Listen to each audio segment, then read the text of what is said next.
Okay, so with teaching stay, we're going to incorporate the 3 Ds. So it's distance, duration, and distraction. And then I'm going to overlap those different things. So distance is how far away I can go from the dog, duration, how long, and distraction, we want to proof into the behavior that stay means stay, even if there's distracting things going on, like your kid's running around or anything like that. So just like everything we do, we're going to capture the behavior first, then I'm going to label it, and then I'm going to increase the criteria. So what I start out doing is, I like the dog to be in either a sit or a down position, because if they're standing, it's a lot easier for them to break it. And I'm just going to kind of see how far I can go away. So I'm going to work on distance first. So if I can take a big step back and he doesn't go anywhere, I'm going to click and reward him with food. And then another important thing is to release the dog from the stay every time. So, okay, for now I'm just using the food to kind of lure him out of the position. Because stay means stay for a certain period of time until you're done. So it's stay until you finish cleaning something off the floor that you don't want him to get to, and then it's okay, you can go free, or stay until you go close the back door and come back. So I'm gonna try it again. I would say I probably go for about 5 repetitions of success consecutively, and then if I have that, then I would add in my verbal cue. Some people like to do a hand signal too. It depends on the dog. Sometimes it's distracting, sometimes it's helpful, so we can always try that too.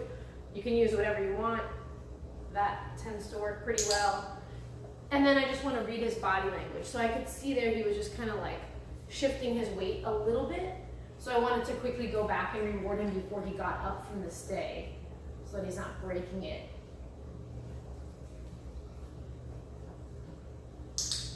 Good boy. So now that I've done that a couple times, I feel like it's pretty reliable to take the same space back. So I'm going to start adding in the word. So I'm going to say stay and take my step back. So long as he doesn't move, I'm going to click and treat and release him. Good boy. Good boy. Okay, you're free. Okay. Good. And you can use whatever word you want. Free, okay, whatever makes sense is fine. Stay. And then see how he just shifts his weight forward just a little bit. He's keeping an eye on me, so I just want to be mindful that I'm not going to go too quickly to the point that it's, he's getting up when I'm saying stay. Because once I've said the verbal cue, it's really important that the dog follows through. So if you practice this and you use the word and then he gets up, that means maybe you made it a little too difficult too soon. So if you did 2 steps back and go to 1 step back. Stay. And then also you can see he's like keeping an eye on the food. So that's another thing. It's just a little nuance, but when you're training, like, if we're saying stay and we're, we have the food here, you just kind of want to be a little mindful that we're not accidentally luring them out of the position. Okay, you're free. You're free. Good boy. Good boy.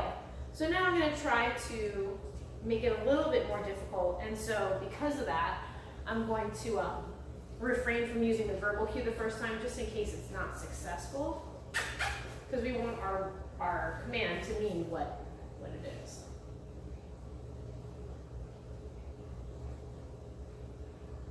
Good boy. Good job.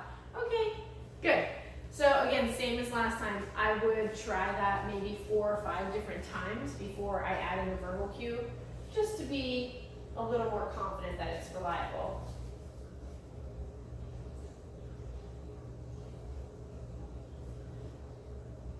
Good boy. Good boy. Okay. Okay. If you say stay and he gets up, and then when you go to try it again, should you say stay or you should wait until? So that's a good question.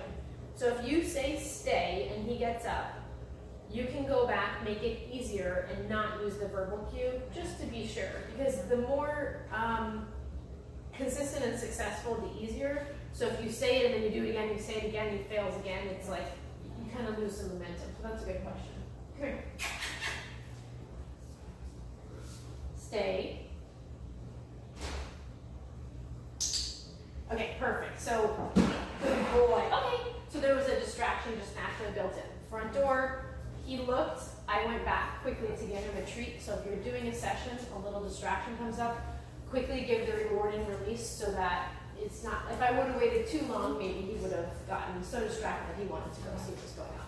So that's really good. So we'll continue. Hang on just a second. Good.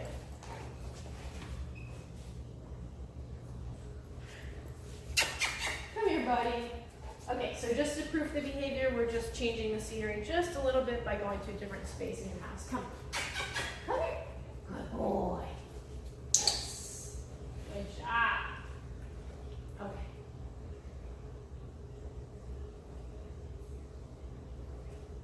Good boy. Good boy. And then just to warm up, even though it's the same thing, it is a different environment, so I just want to test it out without using a verbal cue first.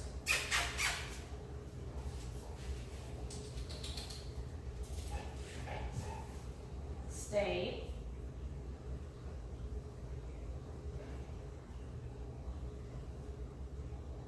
Good boy. Okay, you're free. Good. Great. So that's distance. So you get the gist of that. You can work on that in different areas in your house and play with the distance, you know, warm him up and then go a little further away. And make sure to sprinkle in some easy ones. So don't just continue to make it difficult and more difficult. You know, if you do one where you get to 4 steps, then do one where it's just 2 steps and then end on a good note, giving a lot of treats. That's great. Good. So then we'll move on to duration.